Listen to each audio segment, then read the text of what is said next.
George Kilpatrick Inspiration for the Nation, celebrating people that we feel good about. We continue our conversation today with a brother we really do feel good about. We're pleased to be joined in the studio by Leroy Collins, former player and now author of Running Back, from the wheelchair to the NFL. Brother's also a personal trainer, owns a gym called Great Lakes what?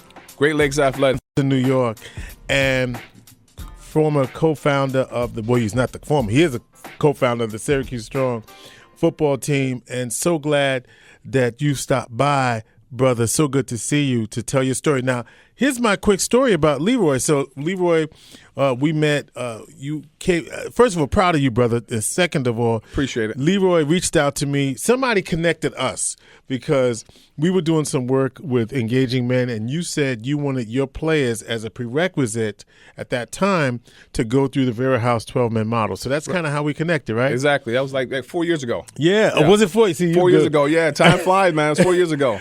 And so after that, so me, Leroy, and I have maintained a good connection and friendship.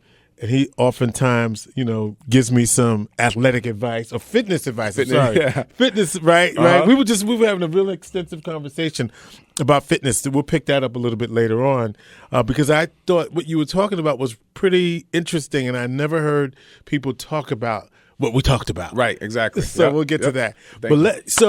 And you look good. He's in shape too, And, you look good too, man. I mean, you've been doing it, man. So that's beautiful. I appreciate that. So check this out, man. First of all, good to see you. And I remember, so we sat at Cafe Cubao. He said, "Yo, George, man, I got this idea, and I want you to take a look at this. I'm going to tell my story.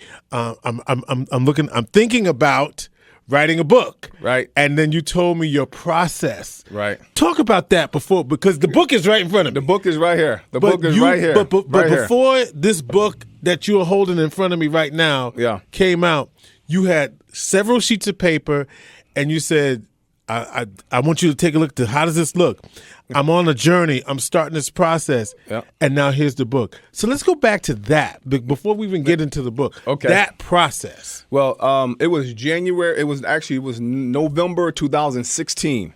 And before that, I always wanted to write a book. I said, I want to write a book. I want to write a book. And that was a goal of mine. And I would start a book, but then I would stop. I would start it and I would stop. And it was going on for years and years the same way. So I figured something out. I said, for order for me to write a book, I have to read a book. Now, I have a master's degree, so I have a master's degree, but I never read a book from cover to cover. So I said, I made a New Year's resolution. It's a resolution. It was something that I did for myself. November 2016, I said in January 1st, 2017, I was going to read a book from cover to cover. Just one book. Didn't matter.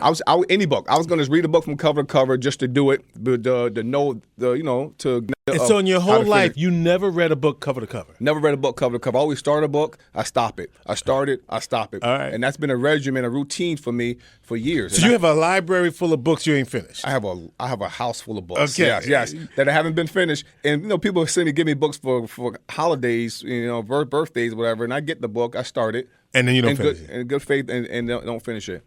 So I started January 2017.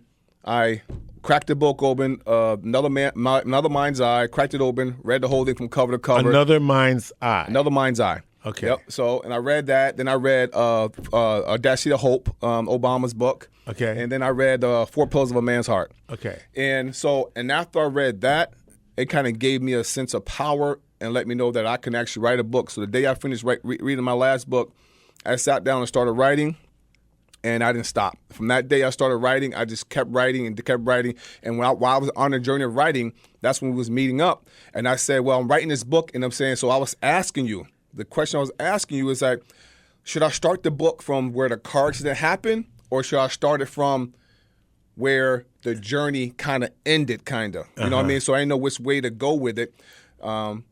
Because I had a vision and dream of this also becoming a movie, which we could talk about that later on.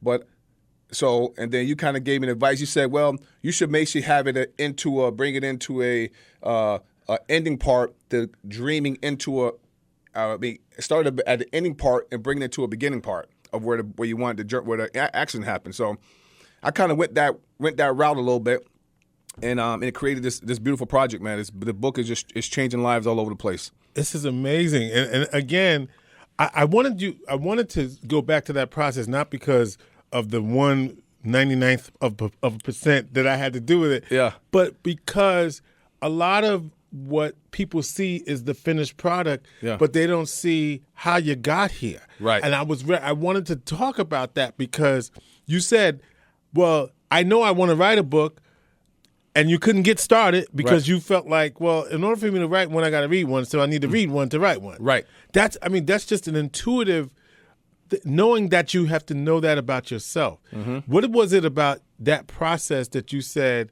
well, maybe I should do this first? Why couldn't you just sit down and write the book? Well, I think it came to the point where I needed to gain confidence in myself. You know, as you read the book, you go throughout the book and you'll read it. You'll notice throughout my journey in life, it's a lot of things I had to overcome in order to get where I wanted to go, and that was the same process as writing the book. Because I would start a book. I would start a book and stop reading the book. But then I would start writing.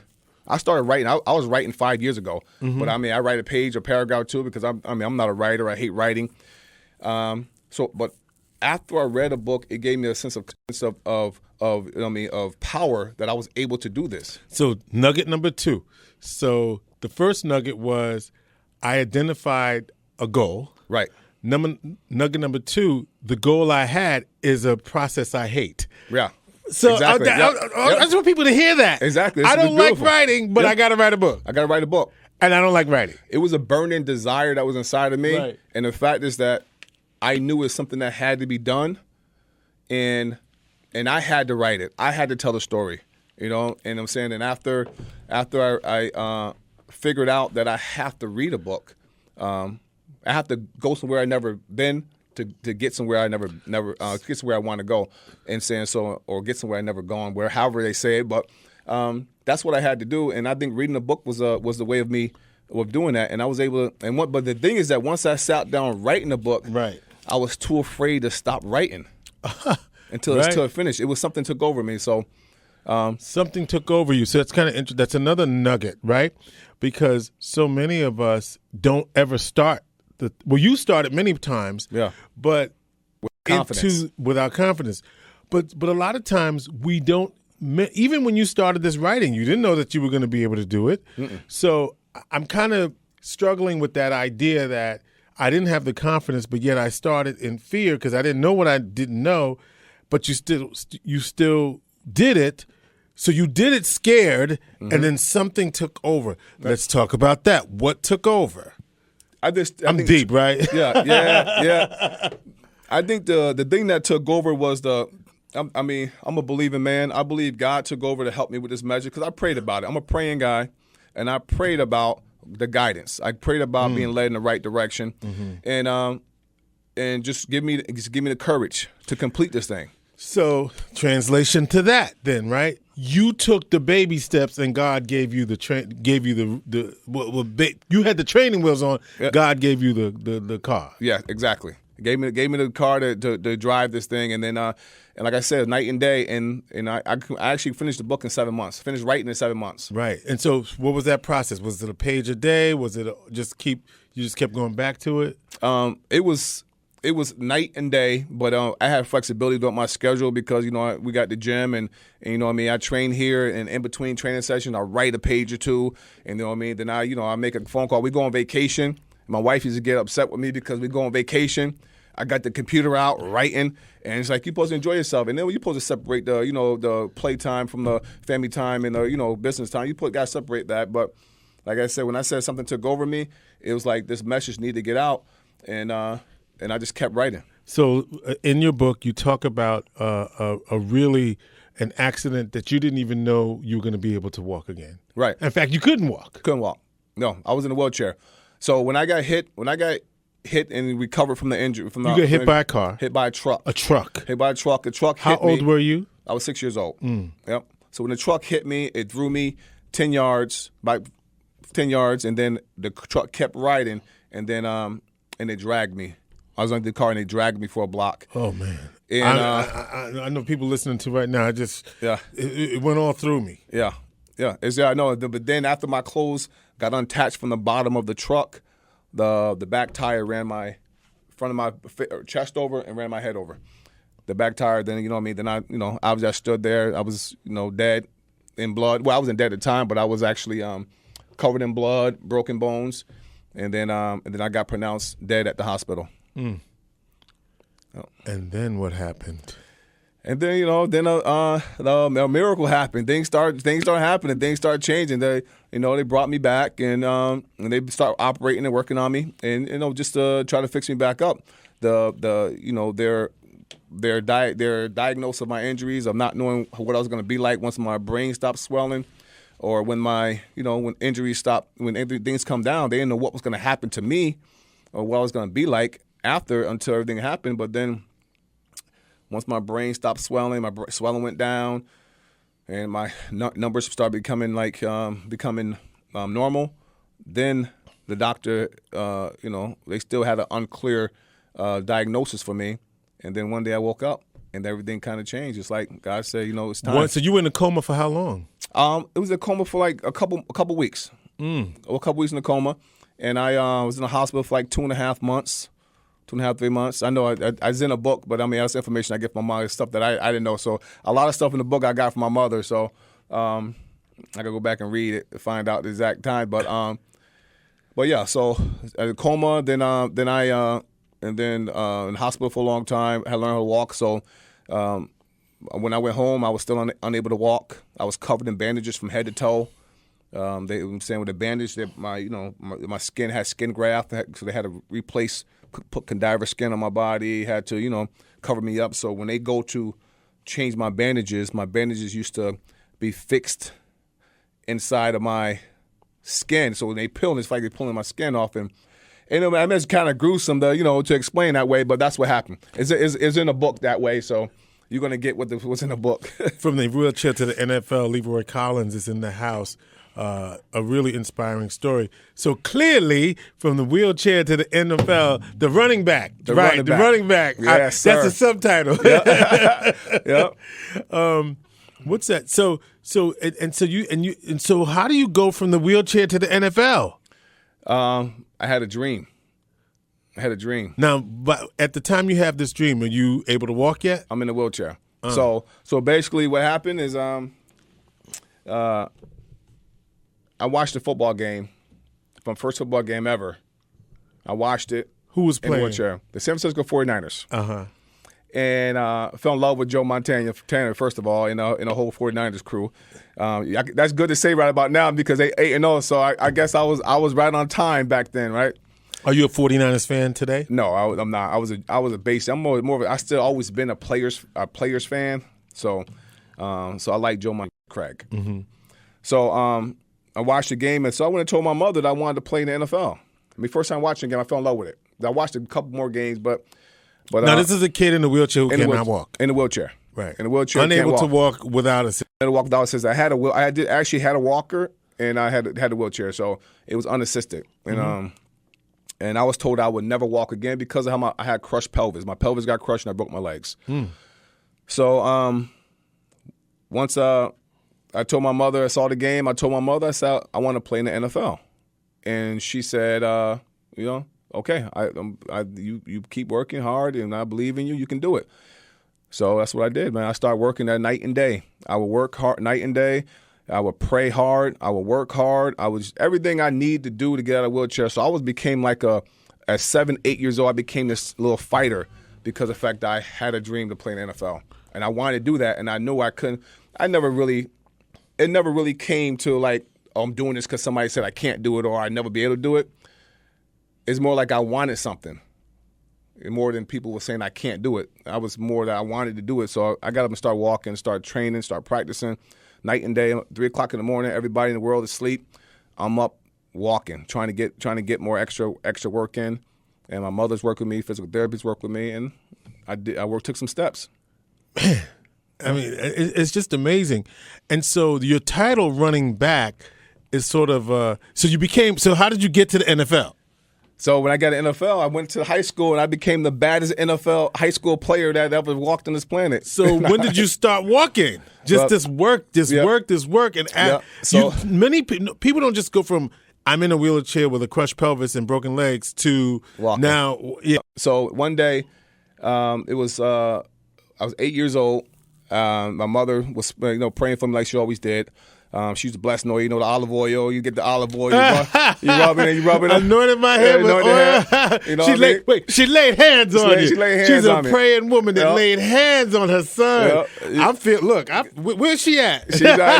She's in Virginia right now. Let's go see Ma. That's a powerful woman right there. Every night, every day, man. It was like she got that. I smelled like olive oil. I smell like olive oil every time. You could put me in the oven, man. Fry me right on up, man. But she did that one day, and then we went to take a bath, and she put me in the bathtub because she had to carry me everywhere. And I got in the bathtub and I stretched my legs out. First time that I could remember, that I could ever remember stretching my legs out straight. And then I stretched my legs out straight. She stood me up, and after she stood me up, we walked out in the hall, and I started taking my first steps right there, unassisted, without falling, with strength, with confidence, happy, you know what I mean, and without pain. You know what I mean? So that day, that miracle happened, man. I got into that water. And I mean, and then things changed from there. Then I started walking. But so as soon as I started walking I always had a little limp when I was walking, but I had a dream. So the fact is that I still worked harder. Now I know how to walk. Now I'm going to walk even more. I'm going to keep going.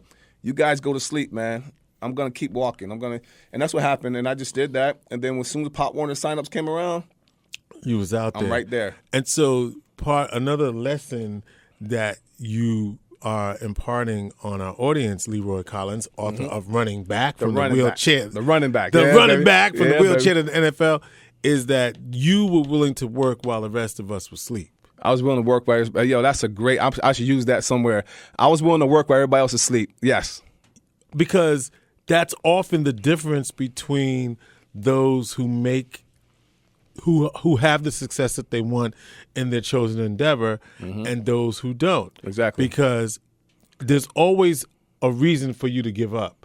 But the only way you get to where you want is when you don't give up. Exactly. That's what it is. It's definitely a belief. I mean, there's something behind that by putting in more work in, doing it. And the time when people choose to sleep and you choose to work, I mean, it shows that you want more. And I always say this right here. Like, I talk to a lot of football players. I talk to a lot of basketball players. I talk to a lot of athletes in general. And I ask them, do they really want it? You know, they say, yeah, I really want it. I say, well, do you walk around do you carry your football all the time? You know, or I'm saying, do you fall asleep with your football helmet on? Do you walk around the mouthpiece in? Do you watch the show all the time? Are you dribbling the basketball all the time? Are you playing with a hockey stick? How bad do you want it? So when I ask them, do you really want it that bad? Are you sleeping with your football helmet on? Are you carrying a football? Are you dribbling a basketball? Because that's what I did. I did those things. If I didn't have a mouthpiece, I used to get orange slices and put in my mouth, pretend I was playing the game. When I was in the wheel, I couldn't even walk. I was in the wheel. I was on the ground sometimes trying to stand up to walk around the house, hold on to the walls with my football helmet on and the orange slice in my mouth, pretend I'm playing football. I can't stand up. So another lesson here, the power of visualization for actualization. Exactly. Yeah.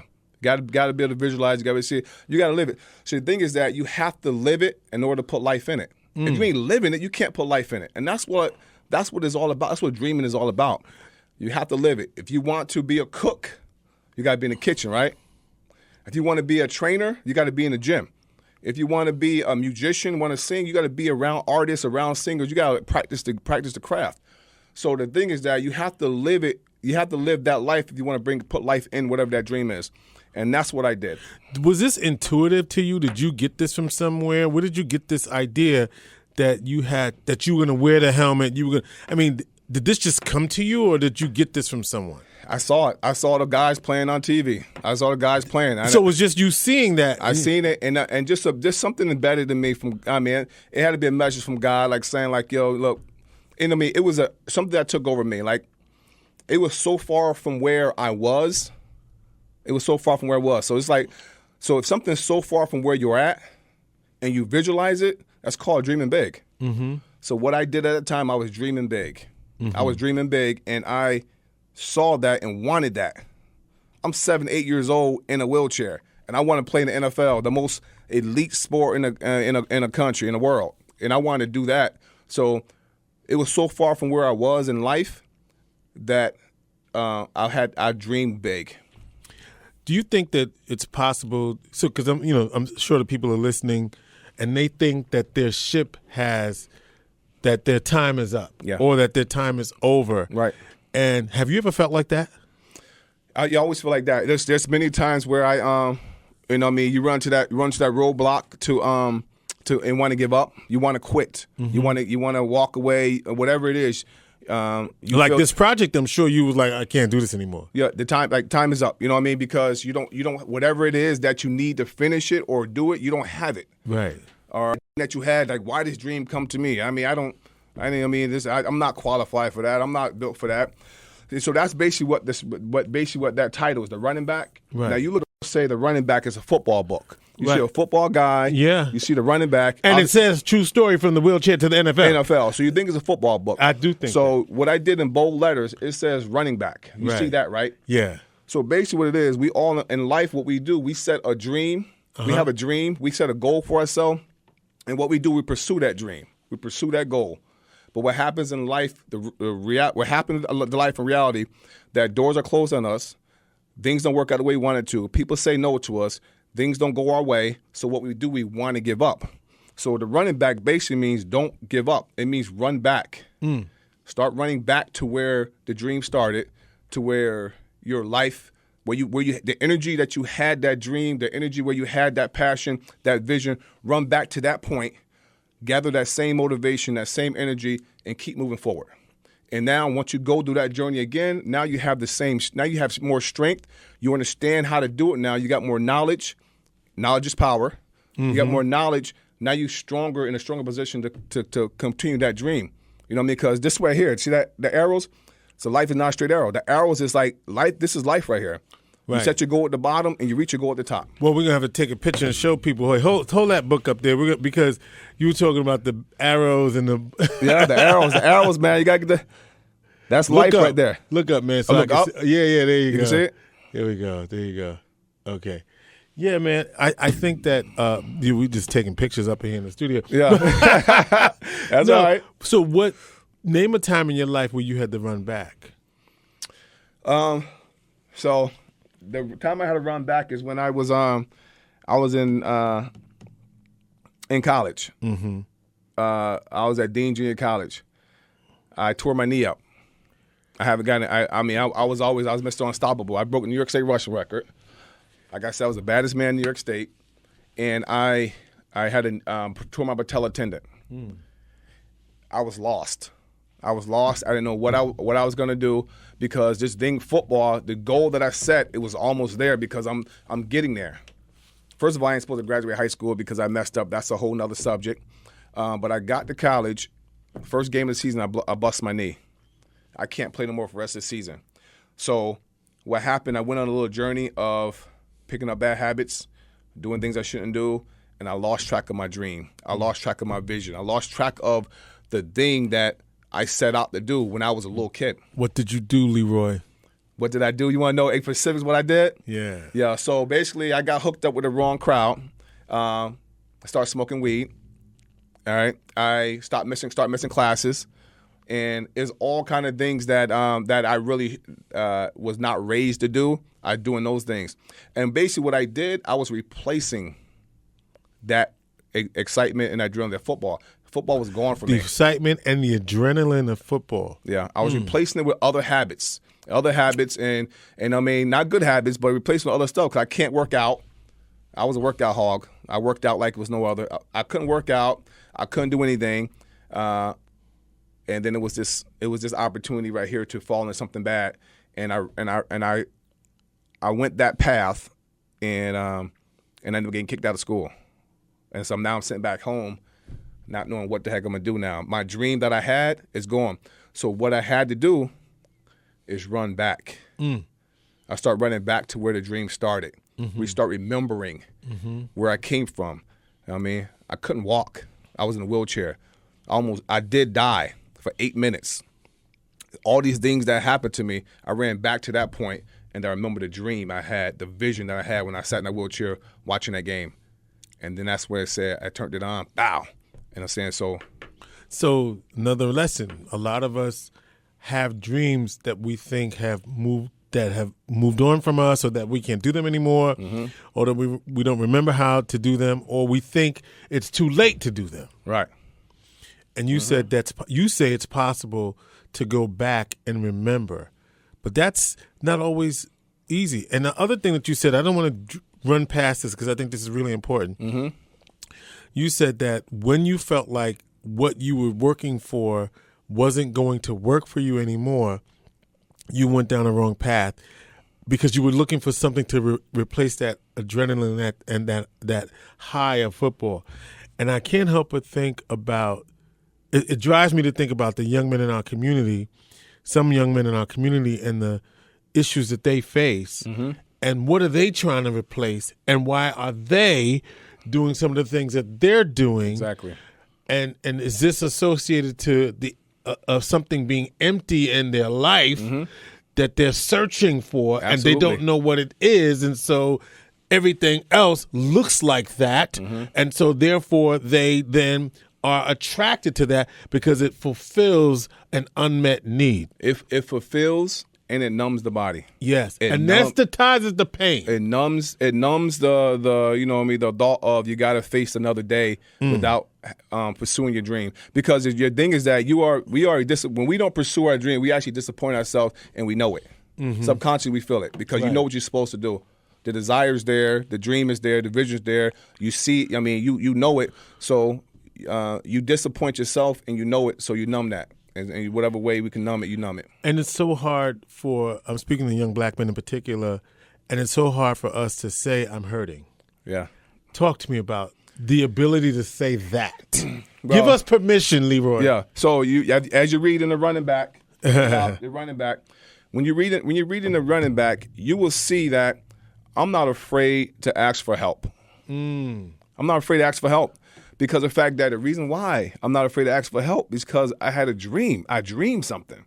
I dreamed to go someplace. I dreamed to do something. I dreamed to be somewhere. So I had a dream. And the thing is that when you're lost, if you're lost, you need to be found, right?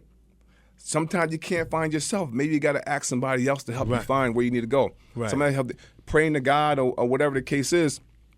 You need help. So I wasn't afraid to ask for help. And that's what I did. On many occasions. It was many occasions because the fact is that I failed many a times. You know what I mean? And I'm saying, so the thing is that all my failures brought me to this point right here. The running back, true story from the wheelchair to the NFL, Leroy Collins. Yes. It brought me back to this point right here to complete this. And the references, the testimonies I've been getting back from people, and I hear those testimonies, and I say, that's why I went through what I went through. That's why I wrote this book. And I mean, it's amazing.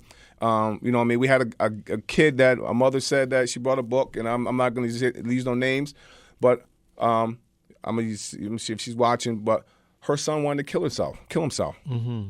And he was having depressed. He was having a time. He was having a bad time. She bought him the book. Just bought a book because he was a sports player. He played the game. He loved the game, and but he just ran into a little trouble, a little depressed state.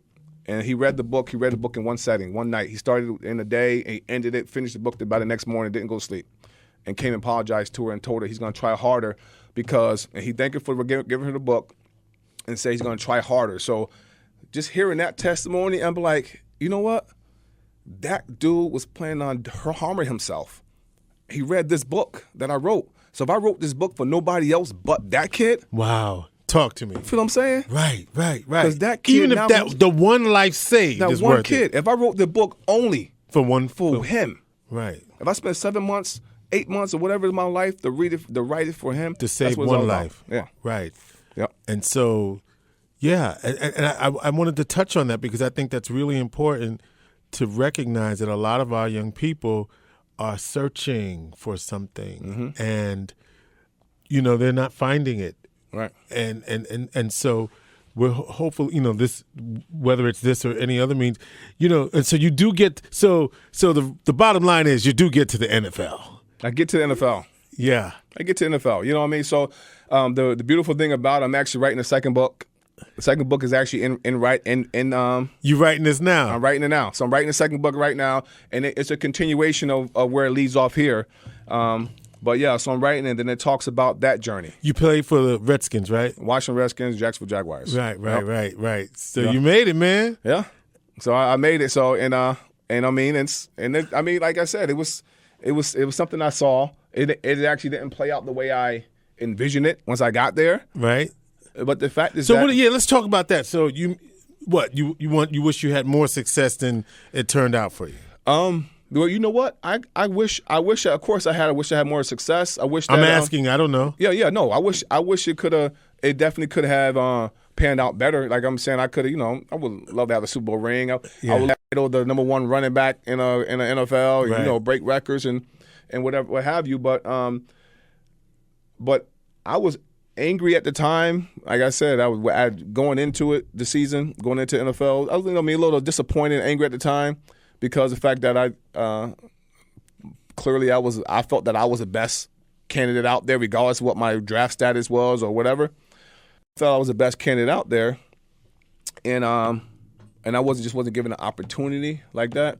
But then later on in life, something hit me. It's like, you know what? I'm being saved from something. I'm being saved, protected from something.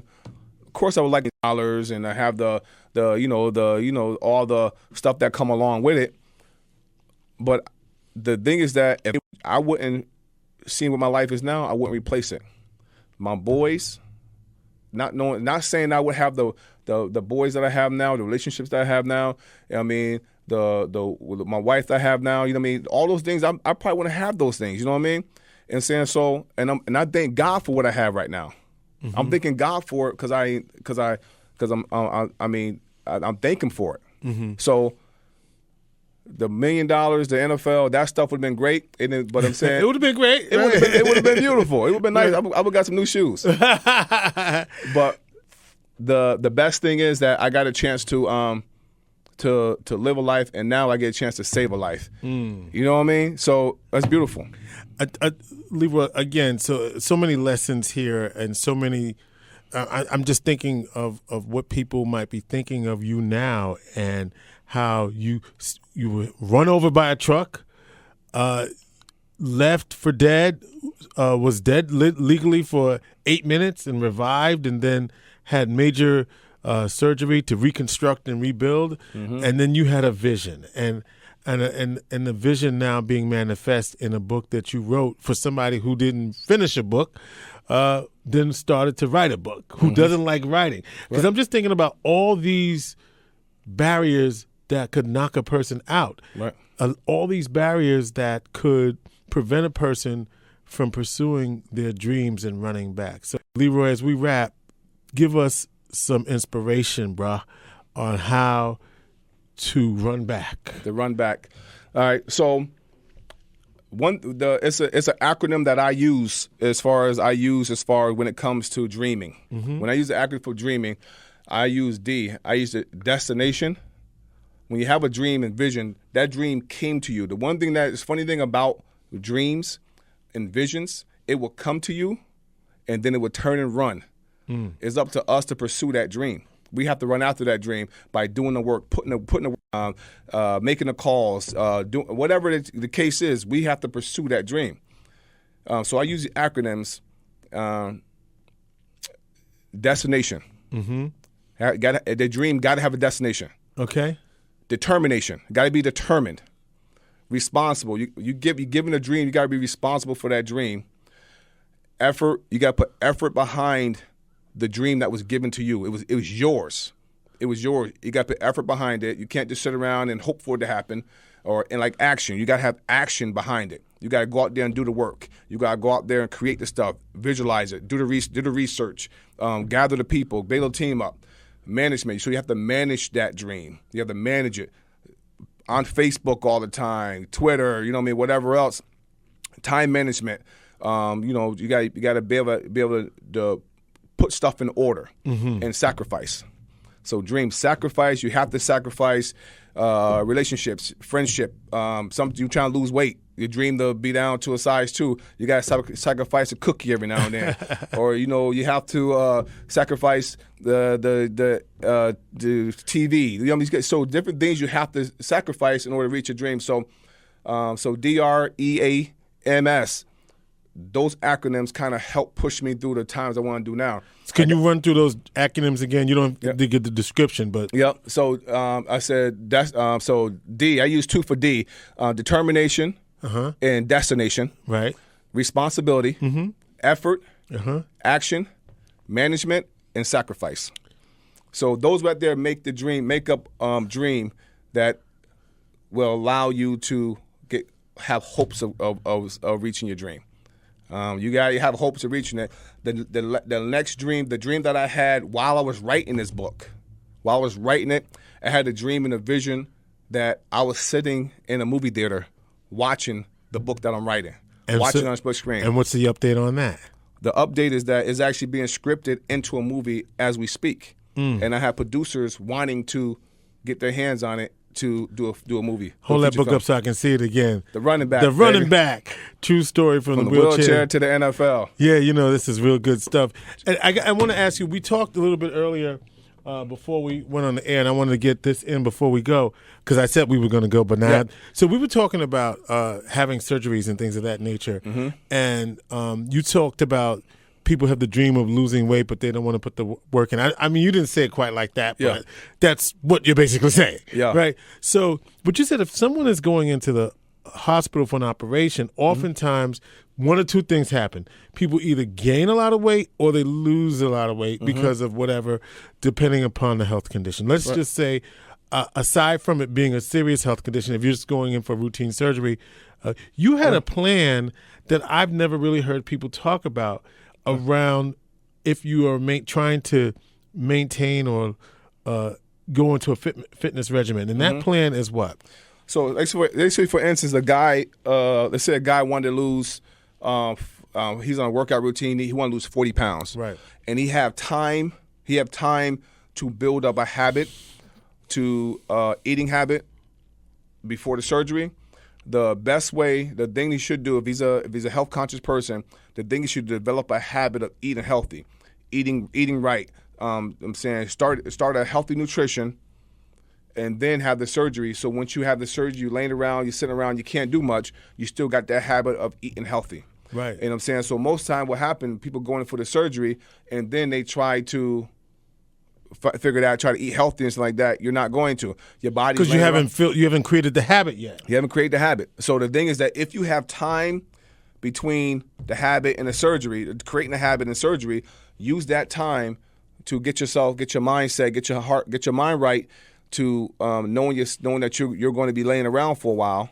Plan that you're going to lay around for a while, and you're going to need to eat healthy. I just wanted to throw that in because you do training and you do work with people on their physical and their nutritional plans. And so I just want to make sure we threw that in there because I thought that was fascinating. Basically, you're saying set up a habit now before. And in fact, that's really the key to success in anything, right? Planning. Create the habit now so you can have the success you want. Well, Leroy, we thank you for having the habit of staying in touch with a brother. I'm really proud of you. And we hope the book does well. The name of the book is called The Running Back. From the wheelchair to the NFL, a true story. Leroy Collins is in the house. Good stuff, Leroy. Yeah, you can get the book from. How did they get the book? Yeah, you go to Barnes and Noble. You can get it from Amazon, or you can go to DC3inspires.com. DC3inspires.com. You can get it from there, and get the book and enjoy it, man. And tell a friend and tell a friend. Please share. It's a very, very powerful story, and like I said, it's touching lives, man. Let's do it. Inspiration for the nation. We feel good about Leroy Collins. Get the book, DC3inspires.com, Amazon, and Barnes and Noble. Out. Love y'all.